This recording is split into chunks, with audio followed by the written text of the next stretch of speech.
So hello dear student, স্ক্রিনের উপর যে প্রশ্নটা রয়েছে প্রথমে আমরা ধ্যান দিয়ে পড়বো, বুঝবো, তারপর তার সলিউশন করব। দেখো প্রশ্নে কি বলা রয়েছে, if sine theta 1 plus sine theta 2 plus sine theta 3 equal to 3 আমাদের বলা রয়েছে। আর নির্ণয় কি করতে হবে, cos theta 1 plus cos theta 2 plus cos theta 3 is equal to option A B C D, চারটা অপশন রয়েছে।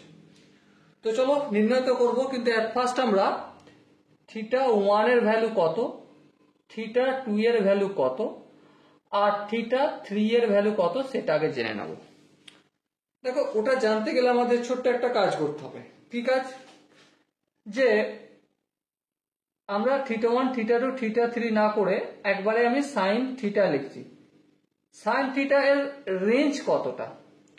সাইন থিটা এর range less than equal to 1 or greater than equal to -1।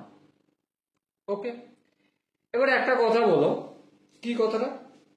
কথাটা হচ্ছে এটাই যে sine theta 1 sine theta 2 sine theta 3 সমান 3 বলেছে।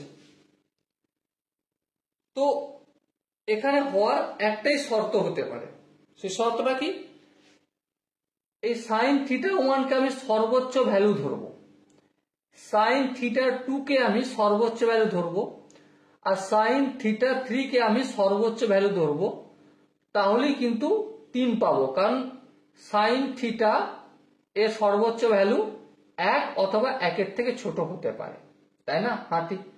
তাহলে সাইন থিটা ইকুয়াল টু 1 কখন? যখন থিটা এর ভ্যালু সর্বোচ্চ হয়। তাহলে এখান থেকে আমরা sine theta equal to sine 90 degree লিখতে পারি। So theta equal to 90 degree. So লক্ষ্য করে দেখো, থিটা এর ভ্যালু যখন 90 ডিগ্রি হবে তখন থিটা 1, এই থিটা 1 বলছি, থিটাটাকে থিটা 2 বলছি, আর থিটা 3টাকেই আমরা থিটা বলছি। ওকে, তাহলে যখন আমাদের থিটা এর ভ্যালু 90 ডিগ্রি হবে তখনই একমাত্র যোগফল 3 হওয়ার পসিবিলিটি আছে। ঠিক আছে, তো আলটিমেট আমরা কি বুঝলাম? থিটা ইকুয়াল টু 90 ডিগ্রি মানে থিটা 1 ও হবে আমার 90 ডিগ্রি, থিটা 2 ও হবে 90 ডিগ্রি, আর থিটা 3 ও হবে 90 ডিগ্রি। এবারে প্রশ্নে আমাকে জিজ্ঞাসা কি করা হয়েছে, cos theta 1 plus cos theta 2 plus cos theta 3। এবার একটা কথা বলো, cos থিটা 1 মানে cos 90 ডিগ্রি এর মান কত? এখানেও cos 90 ডিগ্রি আর এখানেও cos 90 ডিগ্রি। সো cos 90 ডিগ্রির ভ্যালু আই হোপ আমরা প্রত্যেকে জানি 0। তাহলে 0 plus 0 plus 0, so ultimate answer আসবে 0।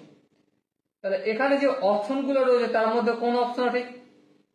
অবভিয়াসলি অপশন ডি হবে আমাদের সঠিক answer. Okay, so dear student, I hope এই কোশ্চেনের যে কনসেপ্ট আই হোপ প্রত্যেকের বোঝা গেছে।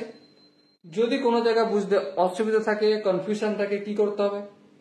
তার জন্য কমেন্ট সেকশন আছে, কমেন্টে অবশ্যই জানাতে হবে।